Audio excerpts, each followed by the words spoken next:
Hey everybody, what's going on? Rob Cesternino back here for Claim to Fame, episode 7 recap of season 2, and we had another great one, really exciting finish to talk about here today, of course, with my co-host here.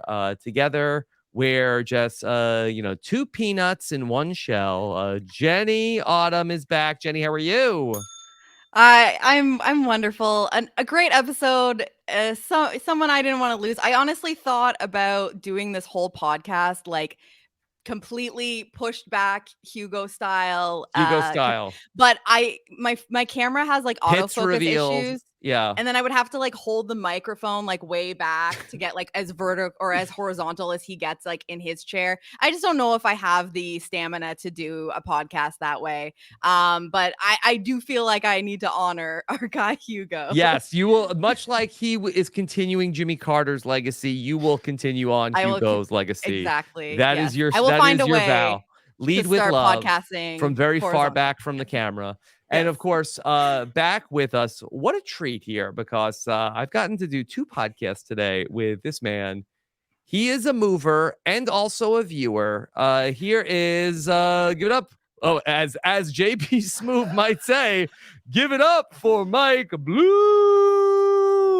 Thank you for not redacting my last name from the dossier here. It would have been very tough. Yes, as Chris's relative would say, the bitch is back, and he's ready to talk about more claim to fame. Oh, we're ready. We're ready. As Chris says, I'm still standing after another trip. He says, I guess off. He says, I think it's going to be a long, long time before anyone else guesses my relative. Yes, because Hugo went after him with a cold, cold heart. But he will not be a sacrifice. As Chris returns to the house and tells everybody, hey, the bitch is back. Okay, you're not sending me to say goodbye, Yellow Brick Road. No, someone saved my life tonight, and it was Hugo with a horrible guess. Yes, and for Hugo, I guess that's why they call it the blues. He was a candle in the wind. Sorry, Chris. Sorry, Hugo. Don't go breaking your heart. Oh, we couldn't have tried. I just feel like I watched performance art like live, like that's beautiful. Yes, for Hugo, I guess that's why they call it the blues. All right. What a fun twist this turned out to be. Oh my goodness. Elton John, yes. With all certainty, with the most confidence. Wearer of colorful coats, yes. Music, a piano, a rocket, and most notably, famous Utah resident Elton John. The most famous Mormon of them all, Elton John. I am convinced at this point that these people on this show must have grown up in some sort of commune, because listen, I understand the fog that takes place over these people's brains the more time we collectively spend away from the internet, but like to be so sure in yourself to say Elton John, the man who sang at Princess Diana's funeral, is a notable Utah resident, is one of the most ridiculous leaps of logic I have heard in 20 plus years of watching reality television. Maybe he was just born in Utah, and then, like at a young age, he went off to England and lived his life. And yes. But Utah is where he truly... He's giving Utah, for sure. Big Utah vibes from Elton John. Everything about those coats is giving Utah. The glasses. Yeah. Also, the age, like, because we got a lot of information from these little dossiers. Yeah, we'll get into that. This is the weirdest, very odd challenge, which I loved, but also these dossiers, like, they didn't need to use that black highlighter. The ink could have been used elsewhere, considering it's like famous faces, blank Zuckerberg. Though I don't know, but these people, they could have been like, oh, Brad Zuckerberg, the ambassador to Norway. Yes. Okay. So a lot to unpack here as somehow Chris survives another unsuccessful attempt. Maybe the subtitle for Claim to Fame Season 2 might be maybe a clue to Chris Rock that everybody hates Chris. Which I believe JB Smoove, wasn't he a part of that show as well? Gotta check the IMDb Yeah, for that. pull that Of up. course, okay. Of course, Mike Bloom is here with us today, and Mike, of course, you got a lot of viral attention to claim to fame with your video tweet after episode number 1 about Carly, Tom Hanks's niece. I feel like that really got a lot of people talking about claim to fame. Yeah, I mean, I think claim to fame comes at the perfect time where at that point the water was lapping at our feet for what has now definitely risen to like above our knees before the true reality TV swell comes this coming September, specifically from a CBS perspective. So I feel like it was the perfect way for people to whet their appetite. But I do think, much like we saw last season, like the first episode was a to do. The ending in particular came out of nowhere. It was the perfect formula of like, okay, one of the most beloved actors in Hollywood has their relative on claim to fame. That's a big deal coming from like the celebrity universe where how many jokes do we make about like, okay, this D-lister is going on Dancing with the Stars, The Masked Singer, etc. As they talk about in that premiere, like Tom Hanks is really famous, but his relative isn't a bit of a stretch. And so that's the really fun thing about the element of this. And I do feel like season 2, I don't know if it's like people saw season 1 and want to do it more, or if their recruiting efforts are more hard and fast. But I feel like the celebrities like got kicked up a notch in so many ways. And I think it also led to just like the ridiculousness of the personalities. The tough thing about claim to fame is that there is a little bit of like a horseshoe going on in terms of entertainment sometimes where you'll I thought it was lose a YouTube. yeah, I mean, exactly. Where you lose a lot of those big characters early on, and then you'll have some of the bigger characters last to the end. And then in the middle are sort of like the more degular folks, which I love about the show is like casting people that are not adamantly usually searching out some sort of influencer or reality TV career. And I feel like we're having that here as well, where I love me some Mama Jane. And lo and behold, I think in retrospect, the decision of Jane to guess Chris's identity and incorrectly get it and leave could have been one of the biggest sliding doors of this season, considering I think she would have been one of the rare people this season to have correctly guessed Donny Osmond had she gotten another shot. Yeah. The only one. Yeah, so to lose her, to lose Carly, as we mentioned before, I love Travis as well. And then we're sort of coming into the end here. And I guess much like last season where you have Logan and LC, here we have this other power couple in Gabriel and Chris. But with no offense to the two from last season, I feel like this dynamic duo has so many more intricate elements in them. I feel like this is almost accidental, mutually assured destruction between the two, where they both have clues to each other's identity, but they have no idea what the context is behind it. Yeah. And so they're like forced to work together because they can't really seek outside help. Yeah, Jenny, that the Gabriel and Chris pair is so interesting because that you have these two guys who are very different from different Very different walks worlds. of life, Yep. and they are incapable of ever even they may not even know who the other person, like, forget guessing them, they may not even know of the existence of each other's relatives, that they are Yes. even a person on this earth. Yes.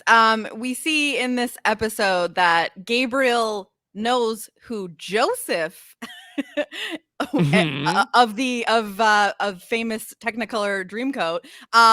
But I don't think that he maybe even knows who Donny Osmond is. And likewise, Chris is gonna get a clue here, and he has no idea what that means. Like, there is a very, very high chance that maybe they hear the name and they're like, oh, I've heard of that person, but they would never, ever have their brain pull that on their own. And it's so fun. And for last season, we had with Logan and LC that, I mean, I don't know if there was any like intentionality on the part of LC or Logan of, okay, I'm going to try to pair up with the person who I think might have the least ability to guess who my relative is, because that this is going to be a hole in their pop culture knowledge. But it does seem, Mike, I feel like that this is like the right strategy of bond with the person who like has like the diametrically opposed interest as yourself, so that that person will be able to help you with what you don't know about, but also never be able to guess your person. See, you say that yes, there should ideally be the yin and the yang, the ability to fill in those holes. But the thing is that, like, the holes are still empty at this point. Like, Chris has all the clues, but it doesn't necessarily seem like for a long time he's been the one to be like, I've cracked it. It's definitely this person. Hell, they come in with this Monet clue, which at least one of them should have some knowledge about. And both these guys are like, Curb Your Enthusiasm, never heard of her. I'm sure Chris is like, back at home, mother and father do not let me watch HBO. This is the devil's programming. So I feel like the great thing about it is on paper, you'd say, okay, is this season turning into a steamroll, especially after they had this shot at Chris? They couldn't take it. It's still going to be 3 versus 2 next week from like a numbers perspective, but is it just going to be the two of them at the end? But I think what makes this interesting is that, like, they are not holding an objective, dominative amount of power over the house because they have all the clues, but they have no idea what to do with this information. And that's like part of what I love about this pair, is that they're both very good at the like social and strategic, like moving of pieces and like pulling people in and deciding like what to do with the information they do have. Like they're both very good at that. But they both seem to be pretty like weak on the pop culture knowledge and being able to, figure things out from the clues. Like Chris, I haven't seen, he can logic some things out, be like, oh, okay, that is this, and like that is a word. But I'm not seeing him being able to make the connections to known people. And same with Gabriel, where like I kind of he's like a key ally for a lot of people, and he's good to have in the room when you're kind of talking through some options. But I'm not seeing Gabriel like pulling names out of nowhere. Yeah. Well, the Lil Nas X Lil one, Nas X, he has that clocked. But I think that he like and I think that clue was pretty freaking obvious, but I don't think that he has like a wide range of pop culture knowledge. Like he definitely knows basically nothing about sports, which is great because he's coming in trying to be a relative of a football player. But like I like that they're not super powered, because if they had all of the information and they just had this like uncanny ability to like look at someone and be like, it's that person, and then here are all the clues why, then it would be a steamroll. But like, I like that they're not perfect and that they're going to actually have to, when we're seeing this start to happen, is like, they trust each other. They're relying on each other. They're going to need the help of other people, not only to figure other people out, but to get each other out, because it's like we get down to it, and unless they have a third person there that has, the ability to start putting some of these pieces together. Do we even know if the Curb Your Enthusiasm clue has been shared? Because I feel like they're still the only two that have talked about it. There's got to be somebody else.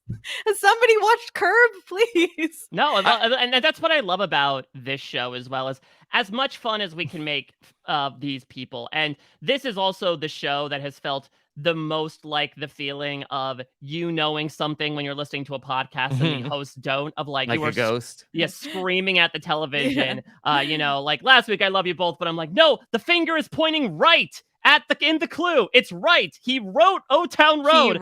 He writes it. But this idea of like, I feel like it's relatability. And I thought you were going to say, you're going to call us out that wasn't Eric Andre. That was the Some people did say that. Yeah. I mean, it definitely is not Eric Andre. Some people did pick it out. I got caught in the ABC synergy of it all. I'm like, because they have the prank panel, and that's actually if Eric Andre was Detective Derek, he would have walked out with his penis out. Like, let's be clear.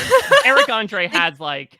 They moved it to 10 p.m., Mike, but it's like, that's a little bit too much. Yeah, Chris would have been like, whoa, please. I'm going to have to go say a few Hail Marys here. But I think that it's a nice almost reminder to me of society at large, which is odd to say about claim to fame of all things. But listen, we are perpetually online people. Yes. I think it's a nice like repudiation on that idea that the vast majority of people out there that you're going to talk to, including relatives of celebrities, are not trying to explore every little piece of what's going on at every point in time. My approach to life is very much a mile wide and an inch deep. That is not everyone's approach to life, nearly. And so I think while it might be aggravating at some points to be like, you don't know Joseph and the Amazing Technicolor Dreamcoat, I have to take a second and be like, okay, yeah, you don't know Joseph and the Amazing Technicolor Dreamcoat. Like, it's a big, wide blue marble we're living on right now. And it's very clear that people sort of stay in their realms of interest and don't necessarily think of,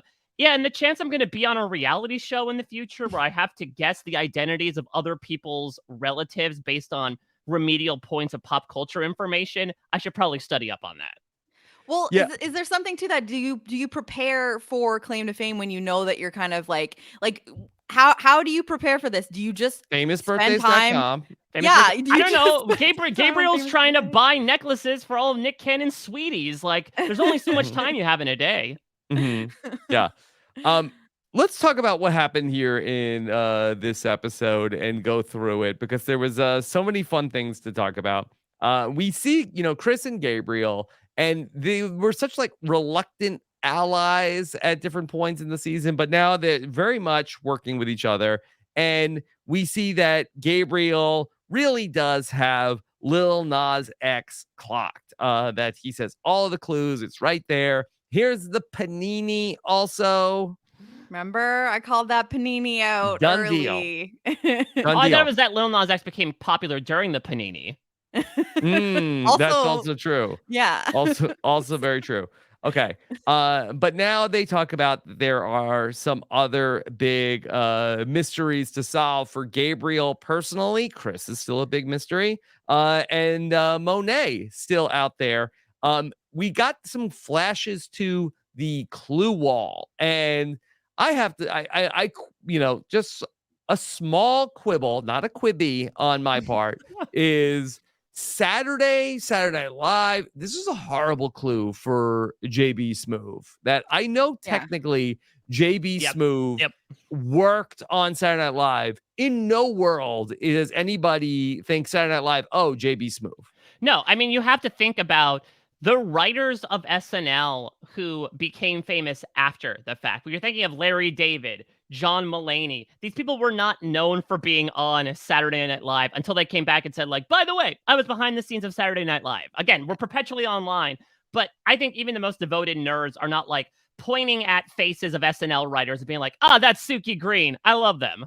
Well, that speaks to when we got the clue, and I thought it was obvious at that point. And Rob, like, understandably, you're like, well, he wasn't really on Saturday Night Live, so like, we're doing because he was a writer and like he's more known, for actually acting in Curb Your Enthusiasm, but when you get a Saturday Night Live clue and you don't have any other context, you're going to be going through like regular cast appearances, like those types of people, which is why you're getting like Tracy Morgan as a thrown cast out, member of SNL. I think that Mike, at best, like, and you watch some of like these old monologues, he's like a person in the audience that like asks a question like, hi, my wife and I were wondering. Yeah, I mean, it's tough with JB Smoove. We'll get into the dossier, but like when you have to mention the 8-episode canceled Netflix series that he starred in, you're like, yeah, maybe JB Smoove's career is like not the most well known from a larger perspective. So you have to do a bit bigger of a deep dive. I will say, maybe one reason why, again, the majority of the house was led down this very incorrect path towards Elton John is they saw Saturday and they said, well, Saturday night is the night for fighting. It must be Elton John. They didn't even say that one, but that's another example that they said. I mean, and they acknowledge the fact that clues could be for two people because they get like fixated on the rock, like the spaceman, and it was like, oh, that was for Tom Hanks. No, it's Rocket Man. Like, it's everybody. It's everyone. There's a clue. You can find a way to match the clue up for every single person. Yeah. But yeah, it's tough. It's tough. But I on don't the know clue wall, they flash to the Saturday, but then there's also a curb on the clue wall, which we had not clocked before. They're just gonna say that's for Carson. Oh, like a car will hit a curb. I don't know. Yeah, those famous NASCAR curbs. Mhm. I did Yeah. think that they should make NASCAR tracks more, pedestrian friendly. Just turn them into like out and out street corners, like as if you're doing a driving test to really make it tough on them. Yeah, because you Yeah, that parallel now you're a really parking. good driver. Sure. Sure. Okay. We see a little bit of Monet and Carson talking, and we have not really seen any sort of relationship between the two of them. If anything, we thought there was maybe some smoke after earlier in the season when Shane went home. But Monet tells a story about her relative crashing all of the cars. Yeah, this was the most nothing burger celebrity I didn't story we've heard in understand the it. history of the show, right? So, like, Carson's like, well, everybody, since you already know they're a race car driver, which is interesting, right? That she, like, got Olivia with the whole Jeff Gordon thing last week, but she's like, yeah, but you probably know it's a race car driver, so good luck knowing any other race car drivers. Cut to Mhm. everyone else immediately knowing the other race car driver that is well known. But yeah, this They was Junior, like this was anyway. but it's such like a lame-o story compared to I went to Michael Jackson's house. I was buying necklaces for all like my brother's girlfriends. My relative got in a fart war with Billy Crystal and Robin Williams. Well, my relative one time crashed their car that made everyone else crash their cars, and he got away and he laughed about it. Like, kind of makes your relative just sound like an asshole. Mhm. And Monet is so good at like reacting to these stories. Like she's like, "Oh my god, that's so crazy." But like she does it in a way where cuz like I'm listening to the story and I was like, "Where's the punchline? Yeah. What's the" and Monet is just like, "What? Oh, that's so good." And like she's doing a great job. She's doing her best trying to sell this like that was a really interesting tidbit you just gave me, Carson. Like, Some and also I was just going to say so they guessed Jeff Gordon incorrectly.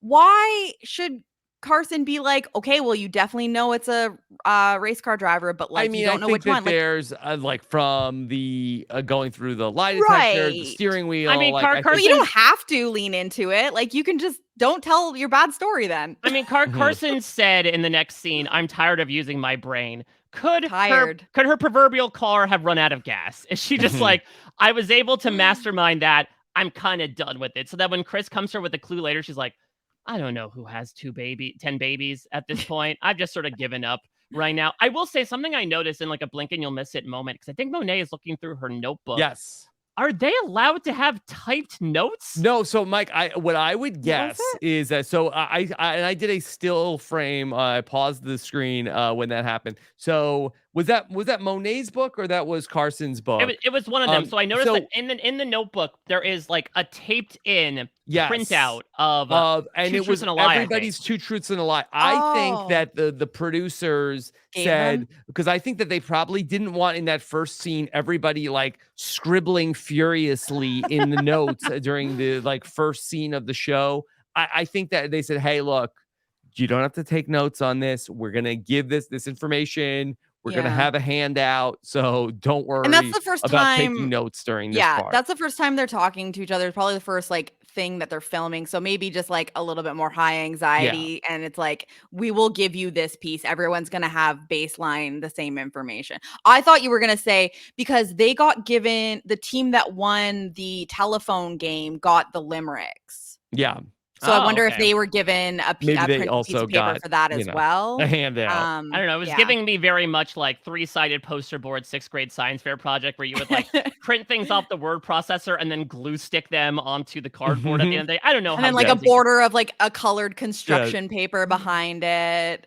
Do we have highlighters? They should be giving crafts to entertain themselves. Like I did notice the in-house gym this time around. It feels Yeah. like they can't really do anything besides that. Don't they have like Parcheesi? Should they have Guess Who This is a pool available? table. Yeah. Didn't Amara say that they had like stuff to paint and stuff? Like they were or like to color? I thought she was saying that they were like doing coloring or something. Give Hmm. them at least coloring books. Yeah, It's because it so does. relaxing. Because I know, Jenny, you had talked about the idea of like claim to fame live feeds and how that probably isn't something that it's something that we want, but something we don't necessarily need. And I do No. wonder, like, Maybe just a digital daily. yeah, like the challenge is taking like 2 Making a hours. panini. Yeah. Yeah, exactly. Like I would imagine that there's probably going to be a lot of activities to just keep them their brains active in the house all day because there's only so much strategizing you could do. Yeah, and they don't want to tell too many stories because they're trying to hide, Carson hide just things, used right? up her best one. She's got nothing left in the chamber. And she was all the energy needed to hold that back. She's like, okay, you guys definitely know it's a race car driver. I have been dying to tell this incredibly exciting story. Could you make up stories about your celebrity relative? Can you be like, Sure. my celebrity relative crashed Whoopi his car? Goldberg, Amara did about Whoopi Goldberg. Yeah, I was gonna say, so could Carson have been like, all right, my celebrity relative crashed the car and then he pooped all over the driver's seat. You know, like try to one up JR, I think is the game here. We need more poop stories. Why? Why do we need this? Because it's great Throw TV, off the baby. set. Yeah. Oh, and it's quite a scent. Yes. All right. So the big question of the hour in the house: who is Chris? We thought it was Nick Cage. We thought it was Elvis Presley. We thought it was Jim Carrey. There's got to be somebody. And so Monet, JR, and Gabriel are talking, and there's a teen idol. Maybe we're not being literal enough. It's Billy Idol. Yes, and listen, I know that we understandably mock these jamokes for saying, Elton John, he's from Utah, but let's also remember the guest beforehand was also notable British singer Billy Idol. This is such an American thing where it's like everyone is from America. It's like there's no they don't sing in a British accent. Yeah. So Elton John, Utah. Billy Idol. Think about Also it. Think Utah. about it. That he's got a song, "Dancing with Myself." That there's one shoe. But you don't. When you dance with yourself, it's not on one foot. This is not a Jesus and the footprints of the sand situation. It's a hop. It's a hop. Yeah. I love how they also like whatever they need it to be. Like everybody's very quick. They say like, okay, but Billy Idol. Is he a teen idol? And then I think it was JR's like, yes. People love Billy Idol. People love him. JR is his confidence is beautiful. The come with guy of all time. He's like, yep, 100%. I feel like this is how Pizzagate got started. It's something about like people sitting in a room being what about this thing? And they're like, yes, it's in the basement. It's like I can. Yep. I feel like every Big Brother season, I'm like, people balk at conspiracy theorists, but like the amount that people's brains will be willing to go to satisfy some sort of narrative is insurmountable to the point where JR says there was $1 bill on the wall. Billy $1 idol. Yes. So they did a real zoom in on the dollar. And of course, it wasn't for Billy Idol. Is that just a Jimmy Carter, like legal tender? Like, what is the dollar bill clue? I think they just left a tip for housekeeping on the wall and forgot to take it down. Yeah. Again, some of these are not clues for anyone. But they really like zoomed in on it in a way that they did for the JB Smoove clips.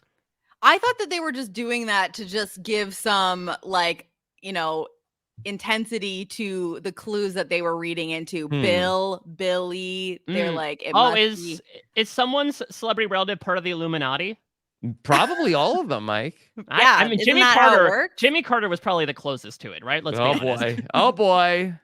But the other thing is that we have to remember that on this lovely little podcast, we've been new since the first week that we're like, it's Donny Osmond, but the show itself and everyone's mom and speaking loved of virality, what a fun meme. Let me throw it at the feet of the two of you and Shannon Gus and as well of just Allie Lasher, and Allie Lasher of like getting the mom trend started because this has exploded in we have been inundated on Twitter with so many people in the Robinson Podcast patron Facebook group. It's all like texting pictures of texting your mom to their mom.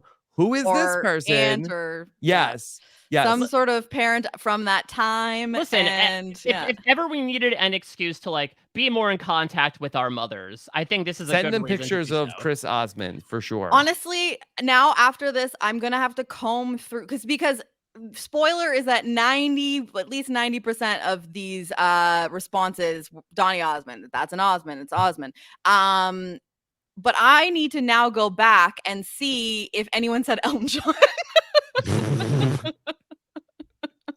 because did, the confidence of several people that this had to be his relative. Yes. I need to see if anyone looked at a picture of Chris and said Elton John 100. Like, Yes. Hugo was like, yes, I want everybody to know this was me. I figured it out.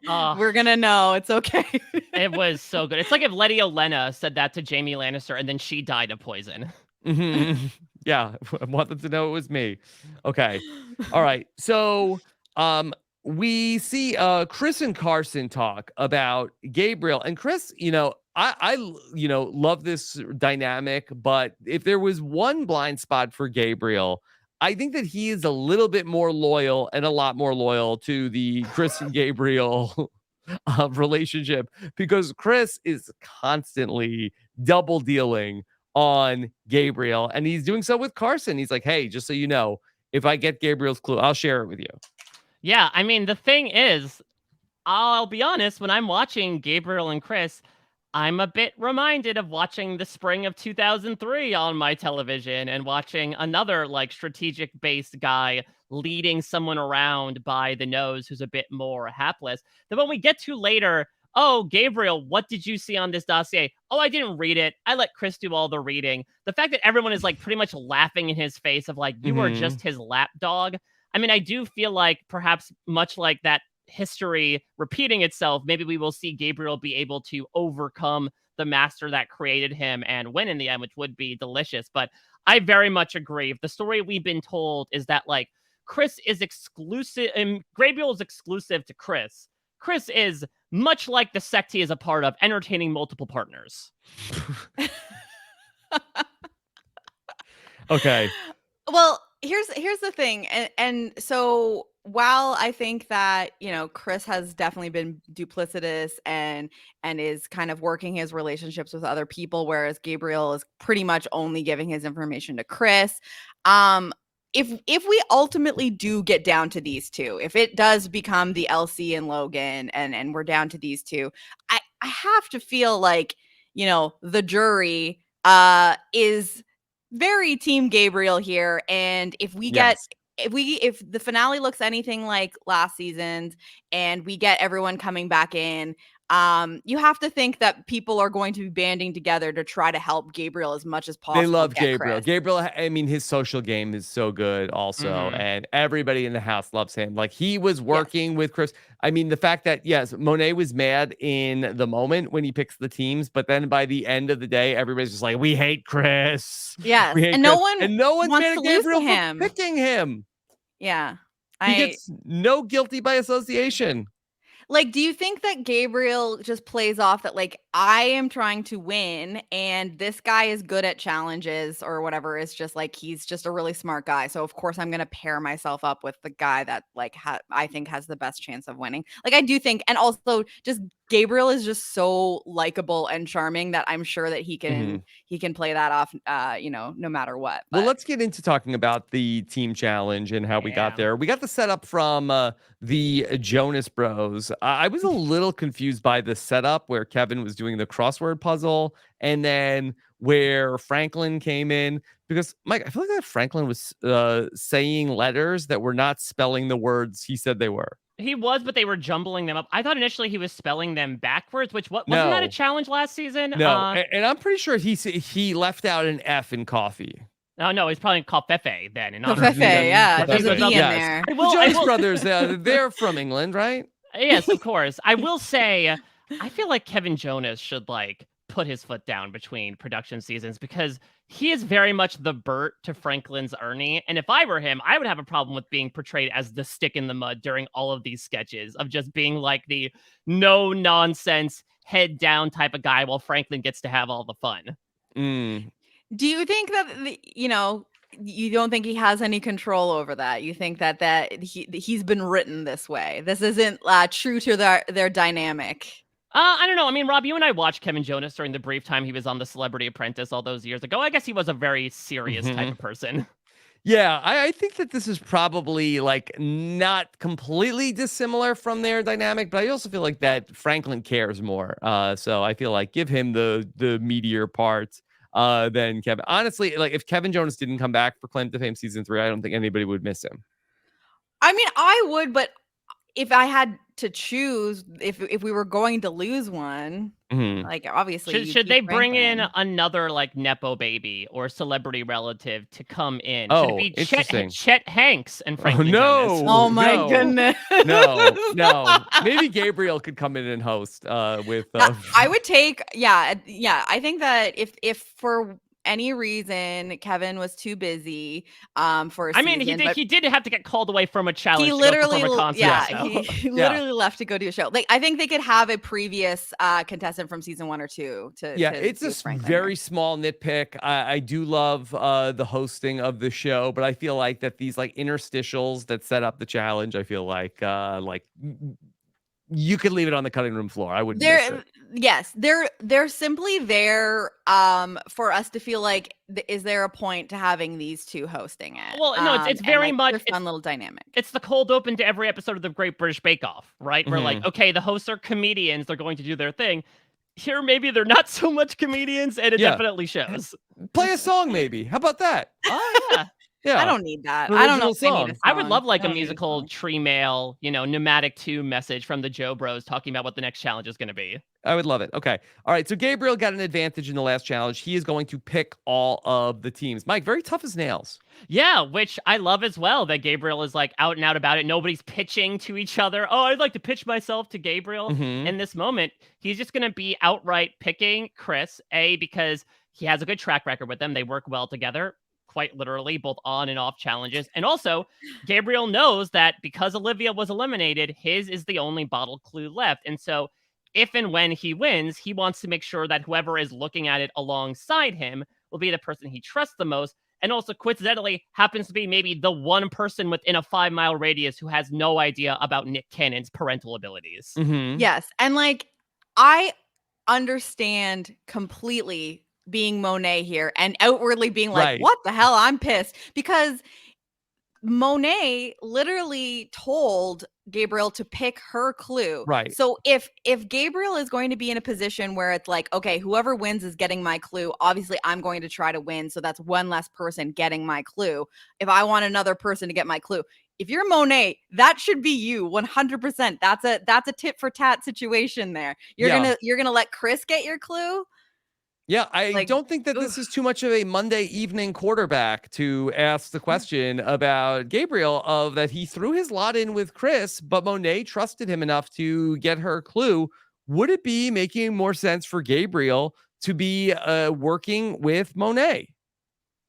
I think that Gabriel rightly knows that Monet would be able to do more with clues about him than Chris. So it's Yeah. like what you said where he's trusting Chris the most, but Chris comes from a very different world and does not know enough about, Gabriel and his relatives' world to really do much with it. And so I think it's a smart move for him personally to protect himself but Monet does trust him, but Monet is way more likely, I think, to figure out who Gabriel is, and then if they get down to it, Mhm. she's a smart woman that's putting him at risk to get guessed by Monet, even if they make a pact to go down to the end. Whereas there is a real possibility we're getting down to just Gabriel and Chris, and they still don't know who each other are. Yeah, to me, I think it's a very simple train of thought. As he mentioned before, keep your friends close, keep your enemies closer. And I think for him, it's this matter of like, Chris holds all the information. I need to stay in his orbit, in his good graces, as much as possible before I strike right. This is something we talk about all the time in these reality TV shows of keep someone close to you until that right moment, Marianne, where then you can take Omer out and then the game is yours. Like there's an art to that amount of timing. And even though this is a different type of reality show, it's still an art nonetheless. I think the other thing as well is yes, Monet is pissed when she's not picked, but if Chris wasn't picked, that could bring a whole storm down, Mhm. considering that Yes. Chris has so much info, not only on part of himself, but also on Gabriel's part, that if you trifle with him whatsoever, there's a sizable chance Chris can just burn the entire relationship, start slandering your name to everybody, and get everyone to turn on you instantaneously. Yeah. Does it make sense? And I completely agree with that because like Chris people fear Chris more than like and what he can do socially and strategically, more so than like what he knows in the house. But if you're Gabriel, if you use the defense of I'm just trying to win this challenge and it's not any knock on you, but him and I have a really good track record together, and I I don't think that he knows who, like, can he be that honest with Monet and be like, I'm not worried about him getting my clue because I don't think that he's going to know what to do with it. But as an act of like trust in you, once it's out there, I'd rather you hear about it from me than him. And then he, like, to make nice with her. I don't know, because we don't really know how much like Monet is actually mad at him. It doesn't seem like that. But does he use that as to say like, okay, listen, I did get your information, and now that my information is out there, I will share it with you as well, so that we're on like a level playing field here. Like, I don't know. I mean, it looks like the two of them just haven't talked in a one-on-one environment since They're not the showing entire it, yeah. sharing thing. So I have no idea where things are with this relationship. I mean, maybe for Monet, it was insult to injury that not only did Gabriel pick Chris, but then he pairs her with Hugo, who is like the human equivalent of Barney Rubble, basically, of just like one of the biggest doofs I've ever seen in my life. Yeah, exactly. Of like, all right, Fumbly. let's put the combination of Shaggy and Scooby-Doo together with Monet right now. And maybe Monet's like, okay, could I have at least worked with JR? Carson and I were talking. She told me that hysterical story about her relative. Could we have worked together here? You put me with Hugo to automatically sink my chances of winning? Yep. Well, I mean, if you're Gabriel, you have a very good defense of that. I was like, well, I'm also still trying to win and have the least amount of people getting my clues. And he could say, I don't trust Carson and JR, or like, I don't trust Carson. And he literally said, I'm pairing people together that get along the least for the most chaos and like the least like synergy to win. So like, it's a pretty easy defense there. It's like, it wasn't so much about putting you with Hugo. It was about putting Carson with JR to like kind of sync, because would Carson and Hugo have done better together? I think maybe worse. I don't know. Yeah, I think anyone with Hugo would have done worse, to be completely honest. The man who left with a paper cut from a challenge. I think that goes to show like what you were walking in and walking out with this man. Let's talk about this challenge that we ended up doing. We find out later it was called the Watergate Challenge. And of course, if we were going to bring in 70s political interesting things, I guess it's a fitting night to bring in Watergate. I don't know. I think with this people, again, they would have been like, Watergate. Okay, mermaid. It's Halle Bailey is one of the celebrity relatives. Sure. Okay, so we have to put together these puzzles. One person is pulling them out of the shredded files. Mike, where was Ica? I know, exactly. I was going to say, I mean, listen, it seems like they were probably mimicking a job that some people at the DOJ are still doing at this point with other presidents that Hugo may or may not be related to. This seemed very hard. I mean, listen, who among us has not tried to like put together shredded materials before just on a lark when we're bored in our spare time? Season. Lark, yeah. Yeah, exactly. But I do think like actually having to find... I was actually trying to put together a shredded picture of Cindy Crawford. Exactly. Bringing that one back out of the ruined it. Yeah. But the idea of like taking these little strips of paper and making a puzzle out of them. I feel like puzzles come in many shapes and sizes. This is a harder one. I feel like we see this in Survivor, right? The vertical puzzle seems to be like one of the harder ones to solve. Good on Gabriel and Chris for crushing it yet again and being able to like put these faces and pictures together with very little information.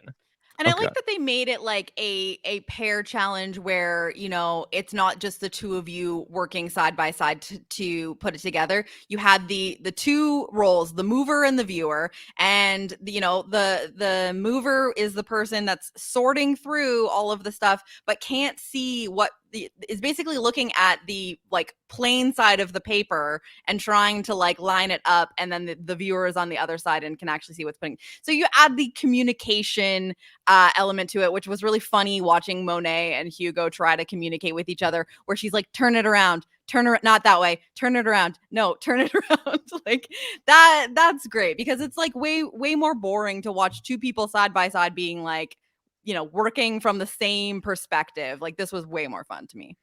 All right, so let's get into some of the things that we learned in the dossiers as everybody is moving through it. Okay.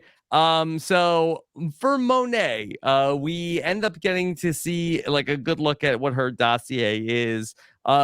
We end up seeing, and I'm not sure if in the show has anybody discussed JB Smoove, because I do feel like that the editors, like I feel like that they give a little bit away when they start to confirm who the guess is. I feel like that we're getting closer, and I'm not sure if on the screen have we had anybody even say the name JB Smoove. No. So I wonder if Monet's around until like the very end of the game, because I mean, that's what I think. There's only a few more episodes left, so it makes sense just sort of by default. I will also say something I really liked about this challenge was the risk reward of, okay, you could spend time studying and getting information out of the dossier, but that comes at the cost of you losing time on the puzzle and possibly winning. It felt very Mole-esque to me, of like basically trading in, getting more information about other players versus actually earning money, quote unquote, more so for yourself this time than for the group.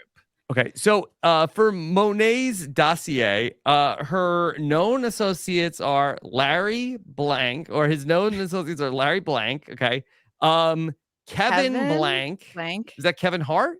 Yeah, because he was on, as we'll talk about later, he was on the Blank of Hollywood, which I believe Kevin Hart is like the star of. Okay, and Sia. Known associate. Would this be, if I was on Claim to Fame, would this be one of my known associates too? You have video of you talking. Been on a Skype call or a Zoom call with Sia. That's a known associate. Yeah, I mean, so JB Smoove, I looked this up, was in a Sia music video. He played Santa Claus. Santa, in quote, Santa's coming for us, which sounds like a message from a very different association. Maybe the Pizzagate people would have put that out there. Santa's coming for us, everybody. Yeah. Oh my goodness. Yeah, the Santa's coming for us music video has a number of it's a veritable claim to fame itself, as it stars JB Smoove, Dax Shepard, Kristen Bell, and Henry Winkler and Susan Lucci, among others. Wow. Did Sia just press random on her contact list and just start calling this was from Sia GPT. Yeah, ended up coming up with this. And so Kristen Bell's having a holiday party, and then JB Smoove comes in as he plays Santa Claus. I mean, listen, he's a very friendly person. I can only imagine Leon as Santa Claus, which would be amazing. Just him like dribbling milk and cookies out of his mouth the entire time. Mike, a lot of people don't know that JB actually stands for Jingle Bells. That is his legal name. He is an elf, actually. He's the tallest elf that's ever existed. Much like the movie Elf, he was cast out of the North Pole and decided to start a comedy career outside of it. This is a really like quietly kept secret. That's why Monet was able to keep so many things close to her chest, is that there's been Christmas paraphernalia all over the house. No one can connect the dots. Yep. They're never going to get Jingle Bells Smoove. They're not going to get it. They're not going to get it. Jingle bell, Smoove. All right. We need to clean the fame wand off. He got spotted renting. By the way, JB Smoove heavily promoted, Jenny. Did you see this on Celebrity Renovation? Yes, Boston Rob meets up with JB Smoove. I get different commercials from you guys, so I don't know what this is at all. No, it's a lot of CBS synergy. So last week, the second season of Secret Celebrity Renovation premiered. Of course, Boston Rob is now a main part of the cast. JB, listen, okay, we're gonna be renovating this whole fireplace area, and JB Smoove was like, the chimney needs to be wider. No, Santa's never gonna be able to get down there. Trust me. Now listen up, BR. Listen up. He's got the special umbrella, but he's not gonna fit down there, BR. Please. All right. Also, sorry, were you saying something about the Blockbuster thing? Yes, Rob? spotted renting blank at Blockbuster. What is JB Smoove renting at Blockbuster. No, so this is a reference to the fact that he was on the Netflix series Blockbuster. Which I don't know. Yeah. We did. You know what? I covered this on I was Nothing about But to Netflix. ask. Yeah, like I'm pretty sure that was like in the infancy days of Nothing But Netflix. And Not even. I think it was like It's from 2022, according to IMDb. like last summer. I feel like. Yeah, so I think we'll certainly get into something that I think timestamps when this was filmed, but I would imagine this was a fairly recent project. So depending on how much people were channel surfing through Netflix and happened upon the what was it, like the America Ferrera show, or was it the other guy from No, Superstore that was on it? Superstore, right? Oh, was she in Superstore? Oh no, you know what? It was what's her name from Brooklyn Nine-Nine is in Superstore. Yeah, was in Blockbuster. Yeah, so no, and there was Randall Park also is in Blockbuster. So November 3rd, 2022, Mike. Time is a flat circle. Yeah, so it had to have been at the end of though again, we'll get into this. Like that would have been cutting immediately it close. canceled Blockbuster. Yeah, so again, I think they had to really stretch to be like, JB Smoove pops up in a lot of different places, but like, what is he necessarily known for? And unfortunately, is few and far between. I mean, I think the biggest smoking gun, and maybe again, it's just the profane amount of commercials I watched on this last fall. What was it like? Is face of blank sportsbook commercials? Caesars. Yeah, like, but at the same time, again, maybe these are not sports-minded people, but like, there's only so many sportsbook commercials, and there's only some that had like actual celebrity endorsements appear throughout the course of the fall. I only know the Aaron Paul one. Yeah. I wouldn't know the Caesars one, but yeah. I'm pretty sure also, I think that Jamie Foxx also was one of the faces of that. Oh, did Nick Cannon replace him? I don't know. Probably. Okay. So there you go. That's JB Smoove's dossier. Also, we see a little bit from Chris's dossier, Utah, 11-year residency in Vegas. Andrew Lloyd Blank. Andrew Lloyd Blank. And you know these people will not get it. I do not think JR went to go see the Phantom of the Opera on closing night. Mm-hmm. Yeah. Oh my goodness. Yeah, but they remembered Utah, and that was super helpful to them. Yeah. As they look at singers from England. They don't really spend a lot of time on Hugo's dossier. We did find out that Jimmy Carter, one of his known associates, is Elvis Presley. Uh-oh, Chris's relative. They know each other. They know each other. It's a connection. Yeah, I also liked Willie Blank. Again, I do not think any of these people know who Willie Nelson is. Maybe Carson. Maybe. Okay, it is spelled the same way as Willie Hance, though. So it could be Willie Hance that he Could have been. Yep. So maybe like the I'm a headbutt you, Jimmy Carter. Yeah. I'm looking up to see pictures of Jimmy Carter and Elvis Presley. There's pictures.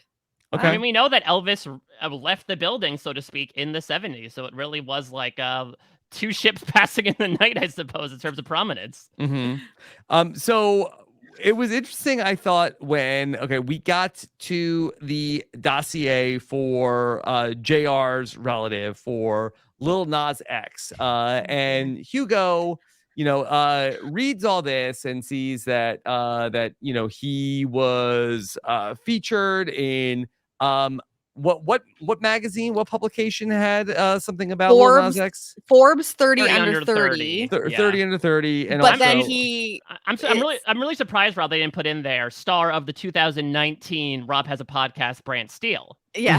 That really is, I think, his biggest acclamation. Appearance, yes. Sure. Of course. And then, so you have like certain things blacked out, but it was like, I think it said first LGBT, and then the next thing was blanked out, and then it said to win a country blank award. I'm like, this is so much information without the blanks even. Like, But freaking Hugo is like, well, pretty sure he's related to basketball superstar Dwayne Wade. But I'm trying to think though, is Dwayne Wade gay? Not that there's anything wrong with huge that. If true. Yes. Huge if true. I mean, Dwayne Wade is literally huge. Yes, as we know, Dwayne Wade, first LGBT basketball player to win a country music award. Like, how is that the only thing that you're like, but Like, no, not a question of has Dwayne Wade won a country award. Mhm. Like, that's not the part where you're also like, is that something he's won for all of his famous country music? Yeah. Do you think this is an Is there a excuse country for? basketball award? I know that Hugo and JR are apparently best friends. Should Hugo have used this opportunity to be like, all right, can we talk about the body count in our celebrity relatives? Like, who are they betting? And like really trying to fish around as to will Mhm. JR out the sexuality of his celebrity relative? Wow. I also think that like they really couldn't and again, we're seeing the full dossier, even just like a clip of it for a second, and maybe we're pausing it or we're taking a photo of the TV or something. But did they not look at the birth? They all of the dossiers had Well, their birth year. yes. Jenny, we 1999. know these people can't do math. Yes. We're aware Also, of this. Jenny, that we have people like JR who literally said, look, I already know Gabriel. He's related to Julius Oh my Peppers. gosh. Didn't even We're not look. even gonna look at it. Don't even have to look. I mean, I guess they needed to make up time because they were in second, but that was absolutely wild. You could have gotten Yeah. at least one thing from there that No. would No. challenge. Look, Mind you, that doesn't make a difference because you're Hugo and you get multiple things on yours that challenge the person in you fairness, decided that it he's was. partners with Carson, Jenny, who's used to racing. If you're not first, you're last. You got to keep That's- going. Yeah, Okay. you don't have time to stop. Gotta get But to like Dwayne Wade is 41. Yeah. 1999. I don't know. Maybe it's felt like 10 years that they spent inside that house. They're like, yes, of course, it's 2033. 41-year-old Dwayne Wade Yes. must be. I mean, listen, remember, isn't this the same show where Olivia's like, someone was born in 1947? They must be dead by now. Mhm. I just think that would be something I would pay attention to, where I would look at the age. I would be like, because it's either going to, if it's drastically off, like from something that you've been floating as a theory, it at least is going to help you do a process of elimination, or it might help you confirm their two truths and a lie situation. Like none of them said anything about the years and the age on that. And I just thought that like for a couple of these people, it gave a lot of information, but Mhm. well, maybe not a Yeah. lot, but I really think like there's a big difference in age between Lil Nas X and Dwayne Wade. And if you just looked at anything on that paper, it would have think told so. you that. No, Yeah. but I mean, this is absolutely ludicrous to me that this idiot is like, don't need to see it. Like, this would be if he ever somehow lucked into winning a challenge, he would have walked into that wine cellar and would have smashed the bottle. He's like, don't need it. It's fine. I've got it all done The anyway. flex. I'm Yeah. gonna do this with no clues. The confidence of this man, JR, that he's so sure that Gabriel's related to Julius Peppers. I mean, is there one Pepper around the house? No, there was one last year. Yeah. There was one last year. It's a For ghost of sure. Pepper. For sure. That we have Julius Peppers as a celebrity relative. There's not like one like hot pepper anywhere that we've seen so far this season. Pretty And sure the- go ahead. I was just gonna say, and the only clue that we're pointing to is the Julius Caesar on the wall that only got added like a day ago. Mhm. Yeah, That's and there's it? a football play, and there was a Okay. star on his shirt. Yeah, despite the fact that it's not the colors of the Dallas Cowboys At whatsoever. all. Right. Yeah. I think JR kept his brain in his foot that he broke like week 1. And maybe that's why things are a little off for him. He's like, I mean, again, this is also, as we talked about, the cocksureness of this guy being like, I'm going to pretend my celebrity is a basketball player by me shooting free throws terribly. This man That's why he's has not one. this man literally has gotten off on the wrong foot since the very first day. So I am not surprised in the least that he has gone down this trail of, you know what? I'm going to Mhm. bite the hand that feeds me right now. Mhm. I the way that he has affirmed people's bad ideas about who other people have been, there's a tiny little part of me that's like, he's the secret mastermind and he becomes the yes man for other people's bad ideas just to let them go down with the ship. But I just I just don't know if that's what's happening. But I would love that to be true in another universe where JR is just the mastermind and is just trying to screw Maybe with in the everyone. multiverse, in the Maybe claim to in the fame multiverse. Yeah, multiverse. maybe Yeah. RJ is like the secret mastermind, and JR is unfortunately the counterpart that got left over with the bad genes. Mm. Okay. All right. So let's then after the challenge is over, we end up with everybody, talking about how a lot of people are annoyed with Chris still. People feel like Chris is feeling like people are looking at him weirdly. Specifically, Carson is giving him a weird look, which sets up okay, so Chris and Gabriel have to pick each one person for the challenge. Hugo would rather guess than be guessed. So Gabriel very quickly jumps on. Okay, all right, I'm picking Hugo, leaving Chris with a decision to make. And he's feeling Mike very much like Carson is going to guess him. He knows what was in the dossiers. He feels like paranoid that Carson's got him clocked. Yeah, it's interesting because I feel like we saw this last season as well, right? I feel like Simone Biles' sister also like won a challenge Louise. and put herself in the bottom too. Because again, like if you are not a guesser, it's what's so interesting about this game is like there's almost semi-implicit immunity. It's like Schrodinger's immunity with the guesser, right? Where like if you're right, then obviously you can't be picked, and so you're guaranteed not to be sent home. But of course, there's a chance you could get things wrong. So what Chris and Hugo both feel like is if I am not the guesser, I am going to be guessed and then I'll be going. So let me put the power in my own hands. And I think that's a really salient strategy to pursue of listen, I think that people are onto me. So let me make sure that I am not guessed at this moment. If I go home, at least I did it by my own hand. I do think that's like if you're giving them that moral quandary that we do all the time with reality TV contestants of like, would you want to go out without a single thing you could have done, or would you want everything to be in your control? This is a case where they're saying, like, no, I want to actively put myself Yeah. in danger due to the chance that I could be guessed. And so I think it's a real next level move from Chris here. It shocks the Joe Bros in the moment. But if he is right now incorrectly believing, at this moment at least, that like Carson's really onto me, she saw it's almost like what Jane felt, right? Of like, oh my God, she saw this one thing, and so therefore I'm going to be guessed. Then he decides, you know what? I have all the information anyway. I'm sure I can throw out any sort of guess at this point. He knows Hugo for sure. Carson seems to be like the next near lock. And so I think, as weird as it is to say, him Reichenbacking himself here makes sense.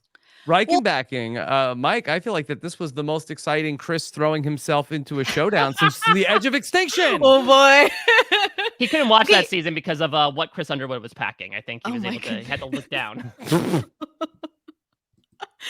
So here's the thing where I understand that by putting himself in the bottom two, that it's lessening the chance of somebody else guessing him.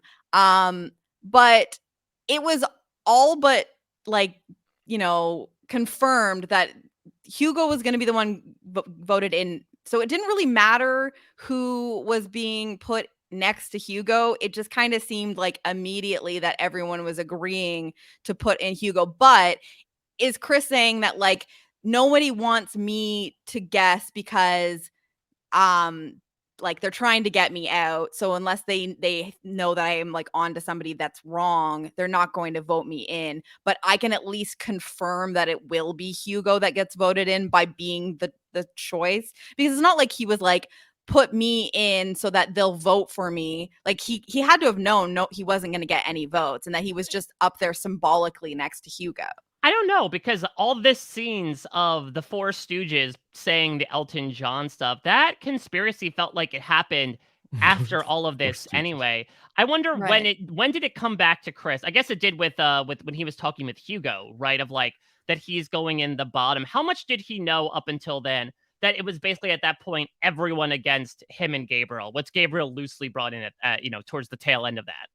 Well, he should be thinking, and this is another thing I'm questioning, is like, so at this point, people have talked and decided, okay, Carson is definitely Dale Earnhardt Jr. So Hugo preferably is going to be the one to take the shot and get it right this time on Carson.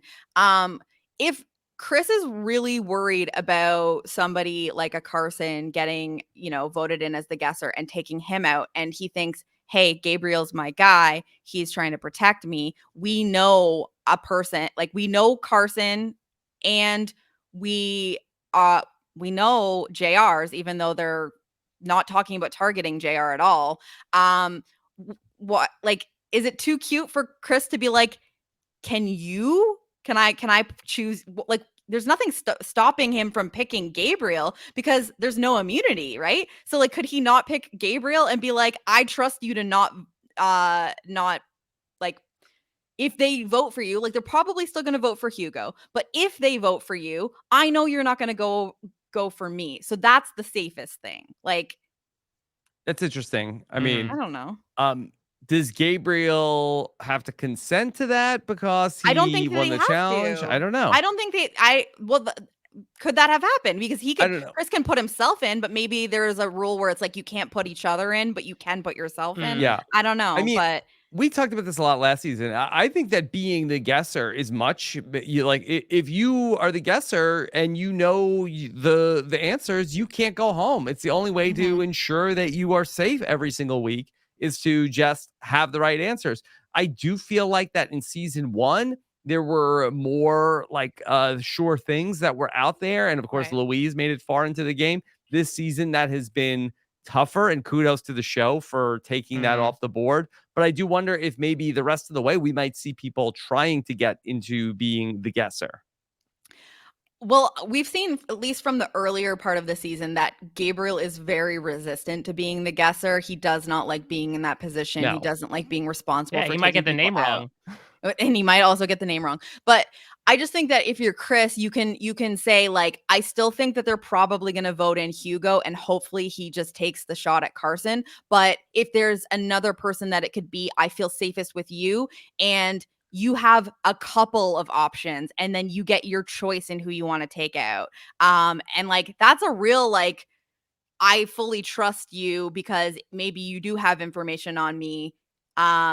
Instead of like putting yourself in, it's almost like I trust you more than even trusting myself. And this is the next best thing. But maybe, I don't know. But I know that Gabriel would probably not be okay with that. Be like, no, I won the challenge. I don't want to go in. If you want to put yourself in, go for it. But like, don't look at me. Here's a question. What happens in a tie vote in the little voto booth stuff? Has that Didn't happened they say yet? what was going to happen? But I forgot what they said. Because I was would thinking, could happen. another strategy be if you know it's 2v4, use your power, put Hugo down there and put like Monet down there. You and Gabriel force the tie 2-2. I just don't know what happens after that. Yeah. Mhm.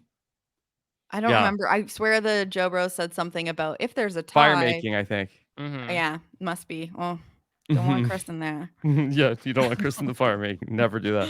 Okay. Let's just talk a little bit about the getting to Elton John. And really, Hugo, the light bulb ends up going off. And so they start to think about, okay, who could this be? What if it is Elton John? Because Rocket Man, Tiny Dancer, colorful coats, it all makes sense. I adored this. Yes, it's a little heavy-handed how many times we keep cutting back to this quartet saying, "Oh, we're the best. We're so smart. We've out-masterminded the mastermind." Hugo saying, "Ah, yes, please let me bask in all the glory at this moment." But like, how can you leave that on the cutting room floor? It is so damn delicious to have these people gloating. They are storming into JR's room, interrupting his beauty sleep. Well, yeah, Jenny, did you notice how JR was sleeping?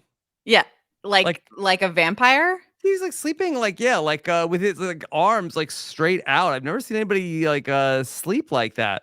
Listen, I shouldn't judge because I sleep in the worst possible position for every bone and muscle in your body, but I can't imagine sleeping the way that JR was. I thought maybe he was just meditating, maybe just getting a little shut eye. If he was full on sleeping like that, then that is impressive, I guess. Impressive. But like this was so funny to me because they're putting together, okay, the freaking Rocket Man, the colorful coats, Tiny Dancer, and then they have a second. Is he from Utah?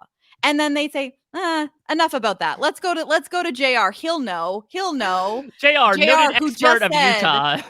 JR, who seconds ago was like, I am positive it's Billy Idol. So he was just positive that it was Billy Idol. But now let's wake up Utah let's wake up JR.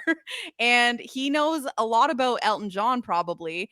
And He's been to Vegas 2 times. Yeah. So obviously, and then JR just goes, he does wear colorful coats. Yeah, you can't deny that. Of it all, but you can't deny that. And as we know, every other performer in living history does not wear colorful outfits whatsoever. It's only Elton John. Monotone. Otherwise, everyone else wears potato sacks throughout their entire careers. Yes. The best Vegas look. Like they're jumping up and down and cheering. Like the celebration was just beautiful. It's so amazing. Excited. It's like if they thought they blew up the Death Star, but instead they blew up a gas station. They're like, we did it. The Empire's fallen. Yub dub. It's like, no, actually, the Death Star's just right around the corner. Yeah. The fire is gaining on the house. They all could feel the love tonight for each other after solving this puzzle. For sure. I mean, they were jumping up and down, excitedly hugging each other, and it's tough because as reality TV fans, we love. They thought this was like Oppenheimer, like we did it, we cracked it. I mean, it's interesting because like objectively, we like these moments from reality TV. We love the formation of the leftovers, of the takedown of the Rutu 4. Again, they're not as much of a power couple given the lack of actually processing the information, but like it's very clear Gabriel and Chris seem to be the two main characters, seem to be the ones with the most information. And so on paper, we're like, fantastic. This is great. The other 4 people are joining up against the other 2.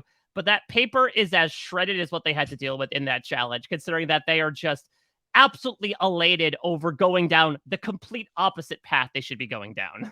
This was like watching like a slow car crash that Carson's relative caused. Smiling the whole way. Kind of Hugo causing it, but although he did not come away unscathed like Dale Earnhardt Jr. did. All right, Gabriel and Chris go into the wine cellar to go look at the clue. The restraint for Gabriel that to not react to the shadiest clue we've ever got in Claim to Fame history. He did react.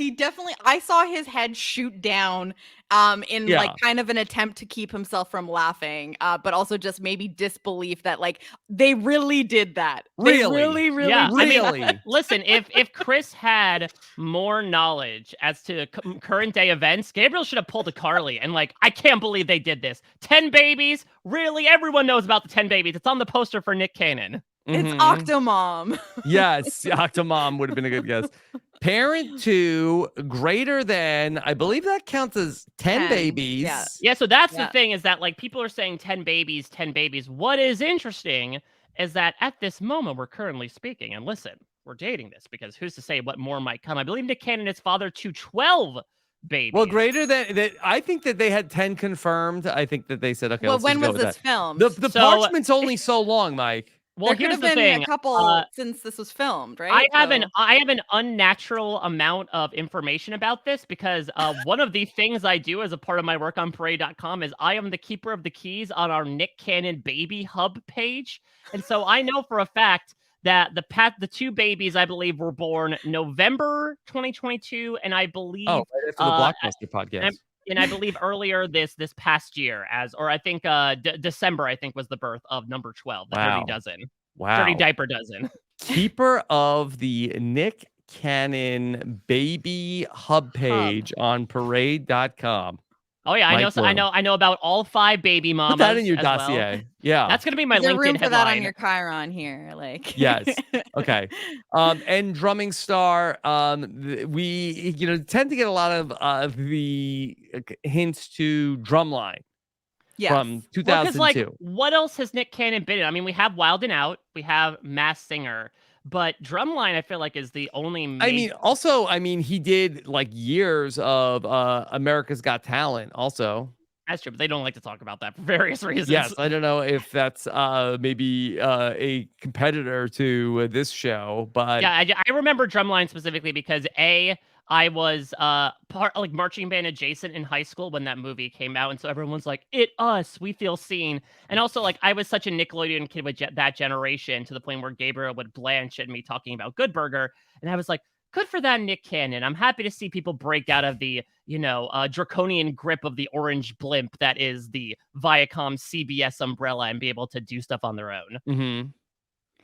Yeah, I just I don't know what else they're doing for clues for him. Like what else could they have chosen here if he doesn't have like a ton of television credits besides like, a few things. And they said this will be really funny. Let's do 10 babies and a greater than sign like Yeah, let's do the thing. Should they have Okay. done they went something? for it. Should they have done something with Mariah Carey?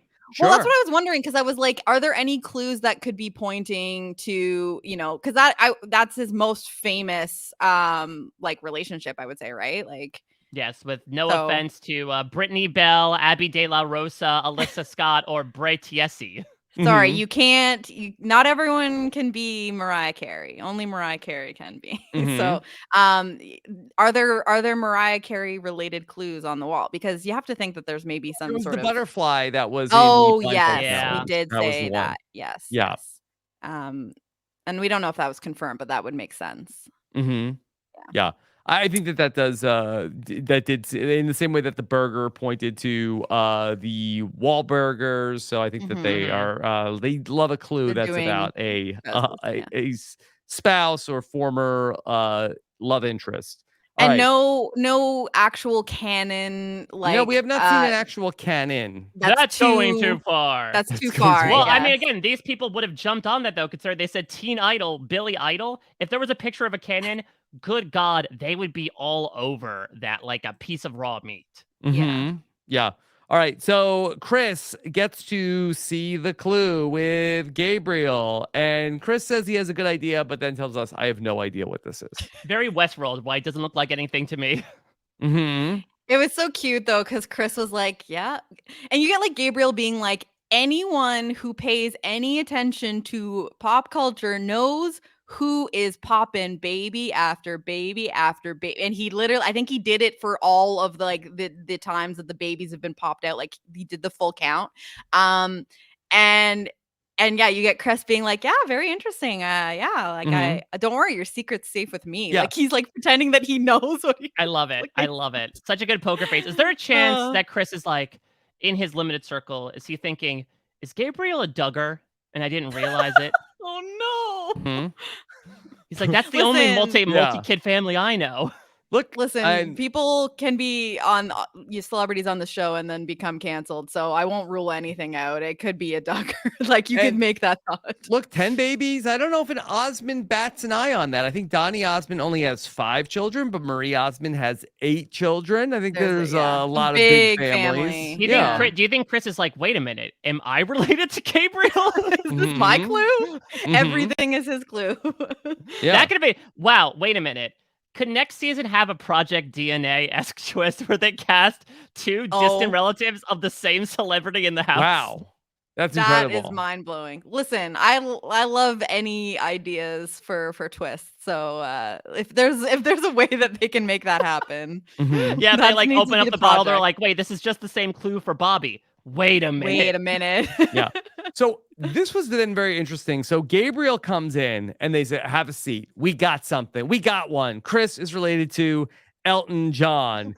And think about it. Colorful coats. And this is when he says, "Yeah, what about Joseph in the Bible?" Not even realizing that Joseph in the That Amazing that Ah, Technicolor is Dreamcoat this is a is that is clue what to the Donny clue Osmond. was. this Yes. is Shakespearean on the levels of some of the greatest dramas that have existed throughout human history.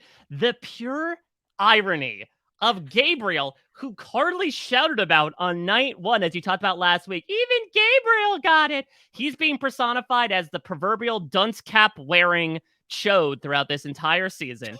To have him walk in and be like, oh, it's probably Joseph. They're like, Gabriel. Hilarious, Oh my God. Gabriel. Joseph is from the Bible. Come on. It's clearly known Mhm. Utah resident Elton John is the moment that I think all these people are borrowing a prop from Big Brother, watching this back and kicking themselves in the butt. Mhm. Like, well, yeah, they're gonna be like, "What's next? Is Carson related to the Virgin Mary?" Like, okay, sure, Gabriel. Yeah, he's related to Joseph. It's just like, just think about it. Just take a moment. Yeah. I, But for it was Gabriel, beautiful. an interesting proposition comes up because Hugo is not going to go for Carson. I'm going to take out Chris. And for Gabriel, this, Jenny, is kind of a delicious proposition of yes, Chris has been his teammate, but is also the only person who has seen Gabriel's clue. And this would be actually like very neat and clean for Chris to go out in this fashion for Gabriel. Yeah, I mean that is the best scenario for Gabriel. Is that he has nothing to do with it, and some people figure it out on their own based on his clue has been circulating for like weeks at this point. So there's other people that he probably wants out as well, but Chris has a lot of information, and he's the only one that has information on him. Whether he knows what to do with it or not, uh, He does the not.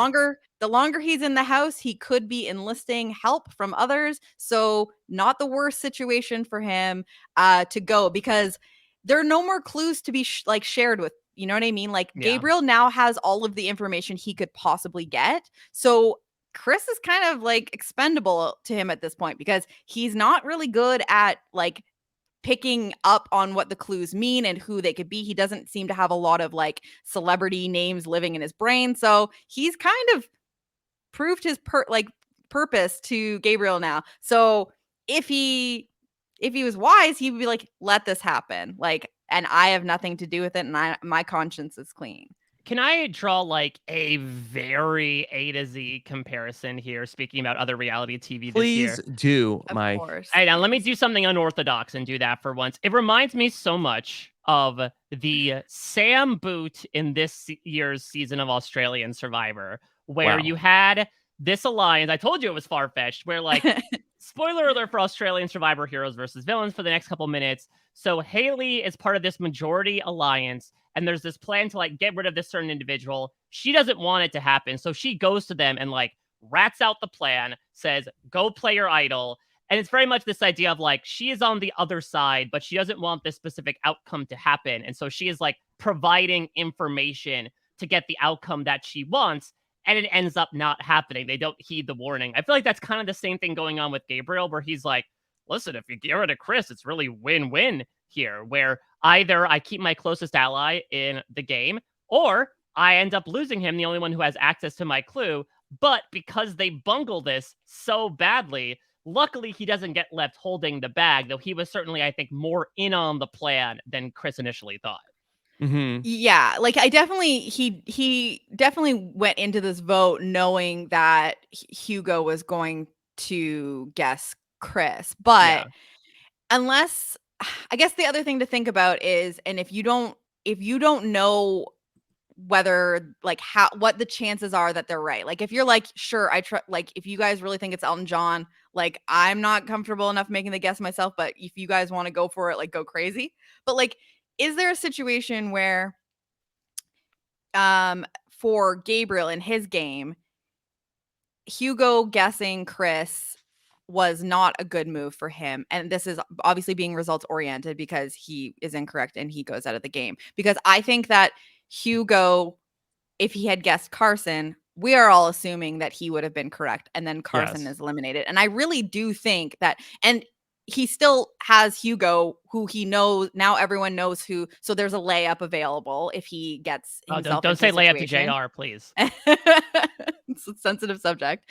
Um, and Hugo is someone that at least he's kind of working more closely with, that might be able to help him more than Carson would. So that really relies on how Gabriel feels about their guess of Elton John. And if he just doesn't have enough information to say you're definitely on the right track or not, and he's just like, listen, if Hugo is gonna go, then that's not that bad. But I just think that in a way, Hugo staying and having Carson be the one go here is probably better for Gabriel's game, because I think that, and we see this literally happen in the episode, that Chris does have a relationship with Carson. Yeah. Like they were, the two ride or dies at the beginning of the game, and things kind of fell apart in the middle. But like that is someone that Chris will pull, and Gabriel has seen firsthand that Chris double deals and is like in everyone's, ear, and like that's someone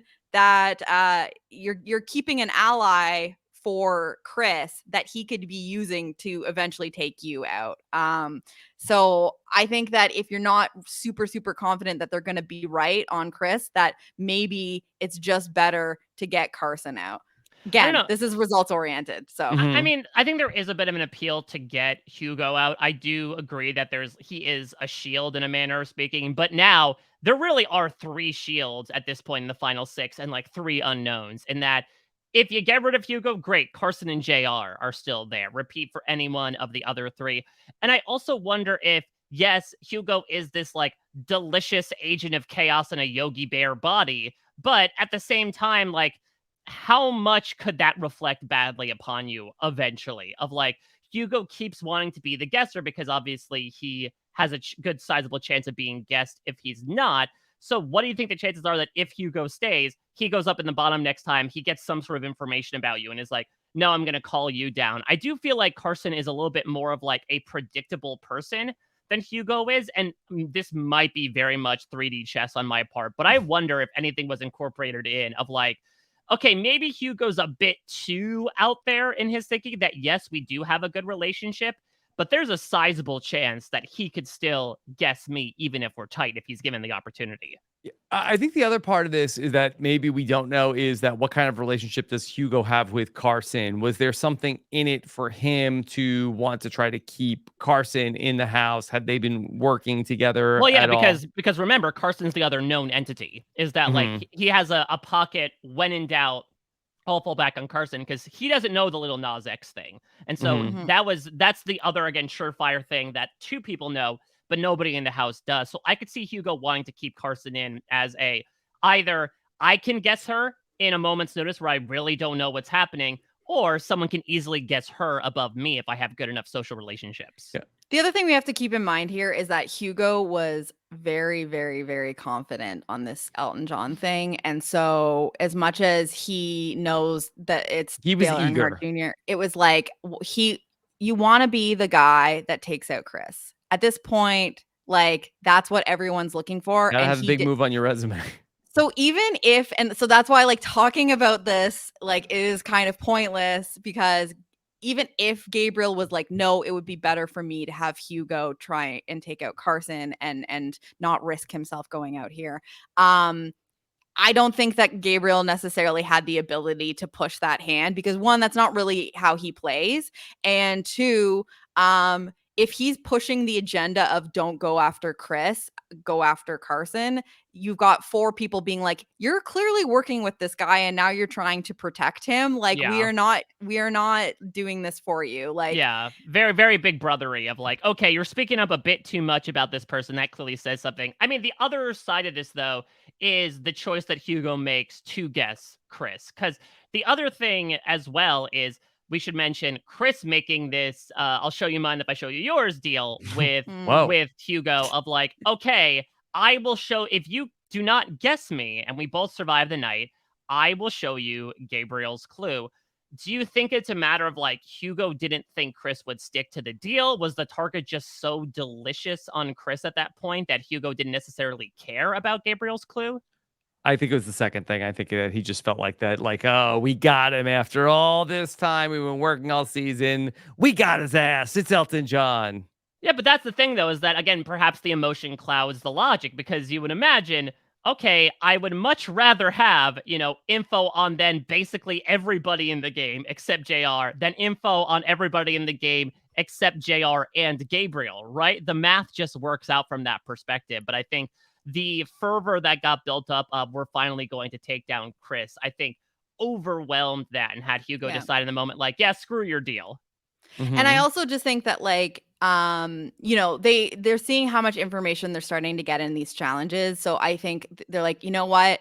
Yes, Chris has Gabriel's clue, but if he goes out, I'm probably going to get there's going to be more clues to had in like the next challenge. So I don't necessarily need that. What we need is to get Chris out because he is too powerful. He has too much information and he wins challenges. Even though there is no immunity at this point, like if he's winning things, if he's going to get some sort of advantage or something, that, like you said, it's just too delicious to try to take him out. So it didn't really matter what information he had that could help you. It's like, I'm going to get that information somewhere else at some point. Also, did it ever come up, like, what did they think was Chris's relationship to Elton John? Son? I know. I think they said maybe like nephew. I think they had said like, well, what if? Or maybe I was trying to fill in their very demented headcanon of, oh, Elton John has a sibling who moved to America when they were young, and that's why Chris doesn't have an accent. I mean, don't they have, like, from the Two Truths and a Lie, what the relationships are?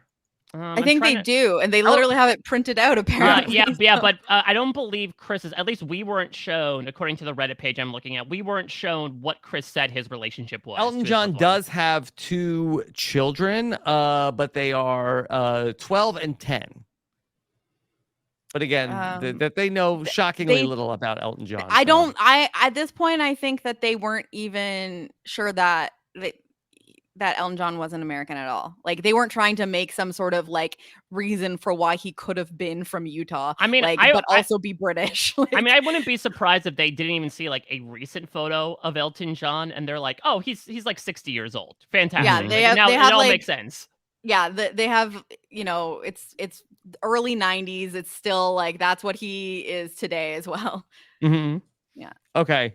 All right, so we get to the guess off, and Jenny, we had a unanimous vote for Hugo. Yes, our first, and I mean, we saw this coming. The whole episode was like, okay, Hugo, we're gonna vote in Hugo, which is why I don't necessarily think that like it was like such a huge decision for Chris to put himself in, I guess, if he's just trying, because he got to choose who it was anyway. So it's like if he's really just worried about Carson, especially looking at him weird and having information that like if they were all working together, then Hugo being there is bad for him anyway. But if you truly just didn't want Carson in there, then he can pick anyone else. He didn't necessarily have to be him because Hugo is already there, which is why I was saying like, well, like maybe the idea of doing Gabriel instead, like could make just as much sense. But yeah, I think that this was a very obvious that it was going to be Hugo. And then the big question was,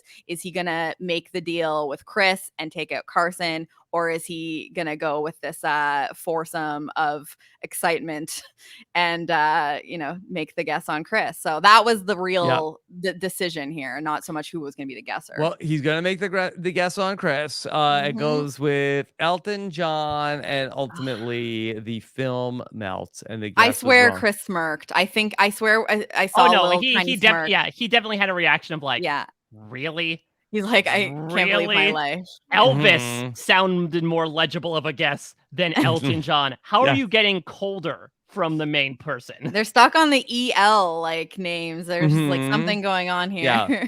Jonas Brothers, I think, probably would have been like, tell us about your amazing dad, Elton John. Tell us that we know him. That they were ready, but no. Oh, yeah. It was not. So tell us about Jimmy Carter, Hugo. And of course, Franklin seemed pretty pumped up for Jimmy Carter. I just want Franklin to react to like anything that I go through in my day. Yes. He seems so excitable of like, what?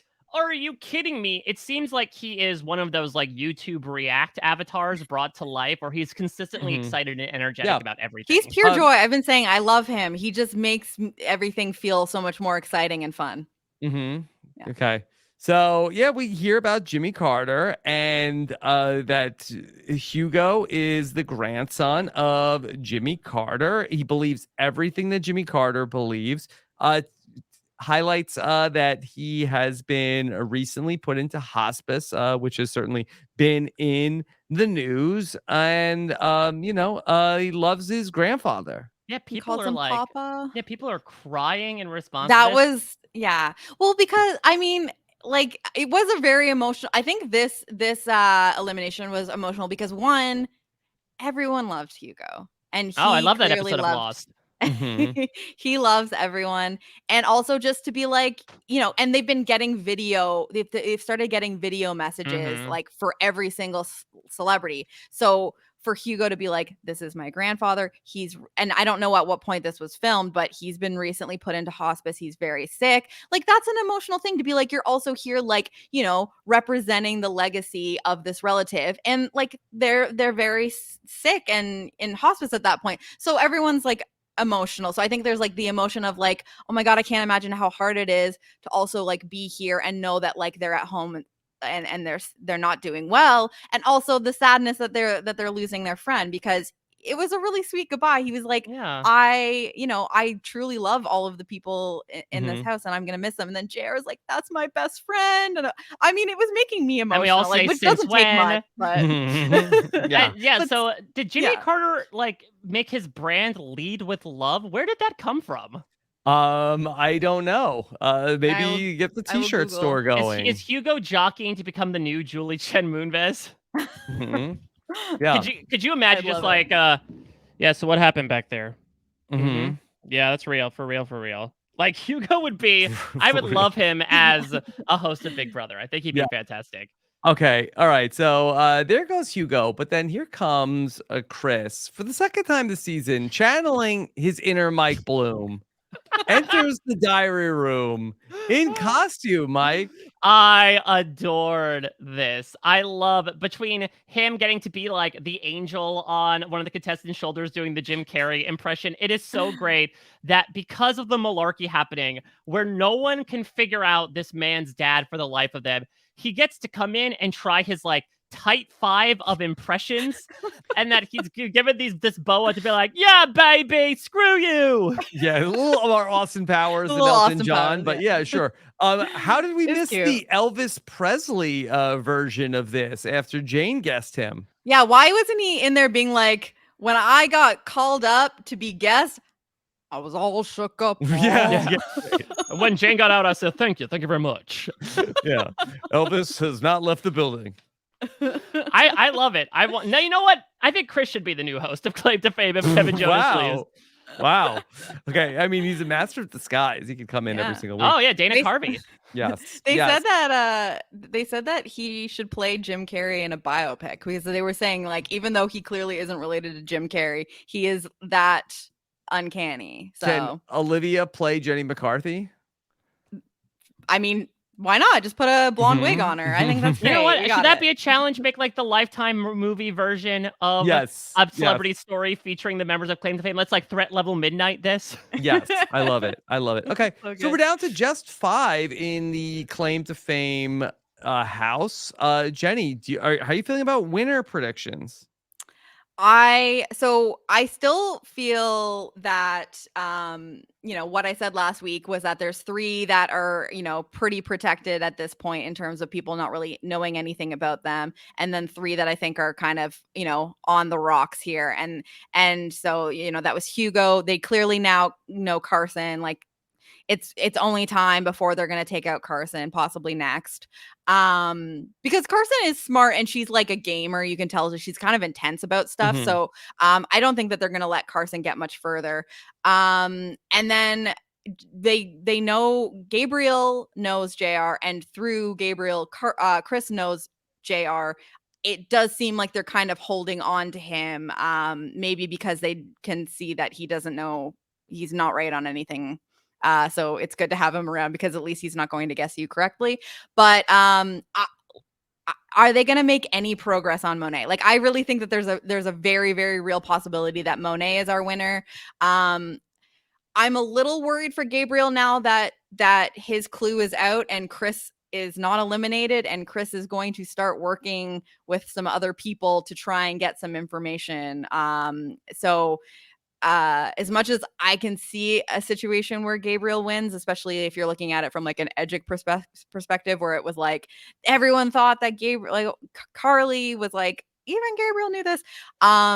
His clue is, I think, is pretty revealing, and if it gets into the hands of the right people, that could be really bad for him. Whereas, like, are they ever going to get to Donny Osmond? How many times are they going to incorrectly guess Chris? At this point, their only hope of getting rid of him is having him incorrectly guess someone. And who are they? He knows basically everyone at this point. Like, you're running out of people that you could guess incorrectly. If he gets up there, he's not going to try and guess Monet. He's going to take out JR. He's going to take out Carson. Like, you know what I mean? So, like, they can't even do that to him. So in some order that JR and Carson will go in the next 2 episodes. Mike, you disagree? I'm a little fearful of Gabriel next episode. Mhm. I think the smoking gun is Chris revealing the clue to Carson. And granted, Carson did not make much traction, but how simple is it for her to talk with JR and say, like, oh yeah, something about 10 babies or Monet and a drum. And they're like, oh, wait a minute. Nick Cannon, drumline. I think Monet will know. And then I think so too. Yeah. Yeah, and then it's just curtains, right? Then but will Monet tell Carson if she does know? I think so. I think now they are bonded a bit by, despite the fact that the story, the crash story. Yes, exactly. No. I think despite for the fact that they did miss when they came for the king here, I do think that maybe they are now more emboldened in this idea of, like, we got to take people down now. We're doing it for Hugo at this point. And so I wouldn't be surprised if we're getting like a 3v2 next week, where if that information does end up getting communicated. Now we know that Carson is not the best in telephone, considering that this episode she's like, yes, something about a colorful coat, and that's what led them down the entire Elton John trail. But if she's able to communicate it effectively, I could see something where if one of those other 3 are in the bottom, or hell, maybe Chris decides, if the information comes back to him that it's Nick Cannon, that this is him pulling the trigger, because he knows Carson, he knows JR, and Gabriel's of no use to him when it comes to Monet at this point. Why not get rid of him right now and leave yourself with basically like a few guarantees?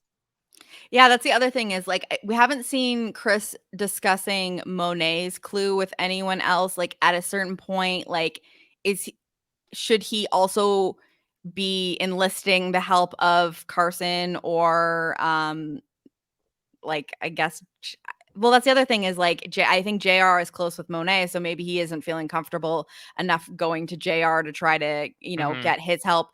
I think as long as Gabriel's in the house, maybe he doesn't want to betray him like that, because he gave him Monet's clue in confidence. But like, Chris should also be, working on getting help on Monet's clue as well, because he maybe will feel more open to do that once Gabriel is gone, if there's a situation where Gabriel gets taken out.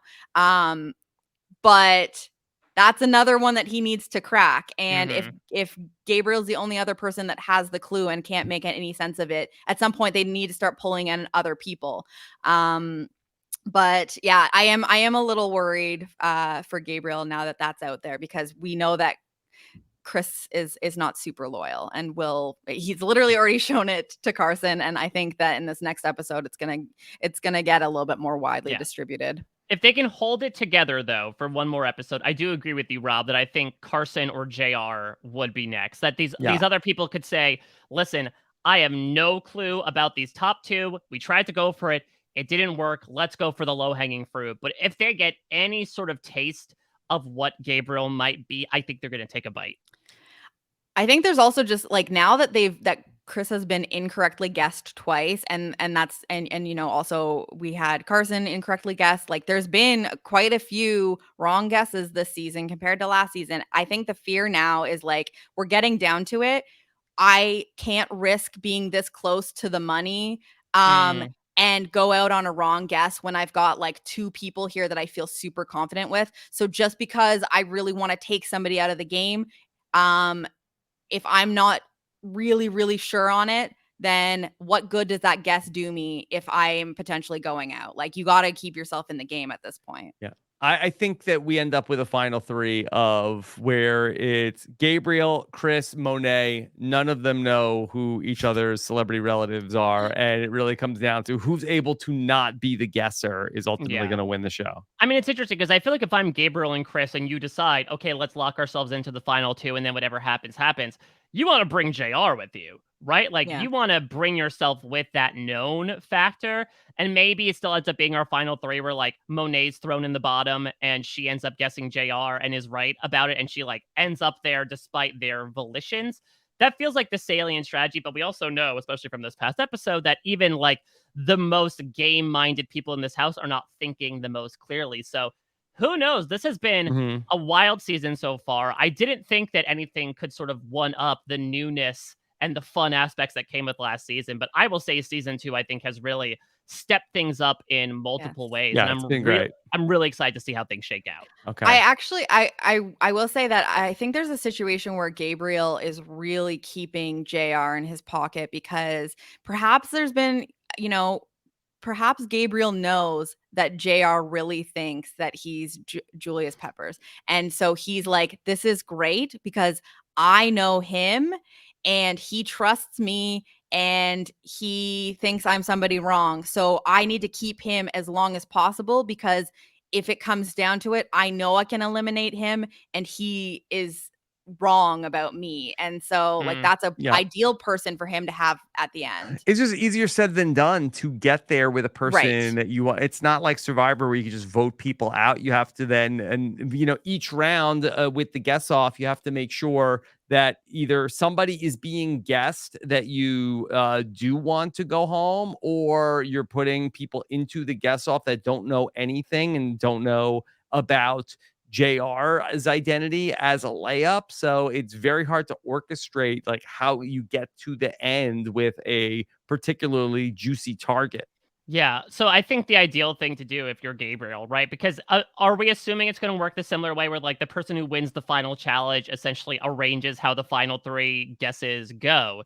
Is like, if you're Gabriel, you just say, okay, Chris, guess who JR is? And then, like, Chris, guess who I am? Mhm. And I think that's like an easy said and done thing. Same thing for Chris, I suppose. So it'll be really interesting to see the narrative of this the really back half of the season has been this dynamic duo, and there's been a lot of talk in this episode in particular about them targeting each other. Is this going to be an immediate thing, or is this something we'll see come to fruition in the very last episode, which is only a few weeks from now? I know. Can't believe it. All right. Wow. Jenny, anything else to add?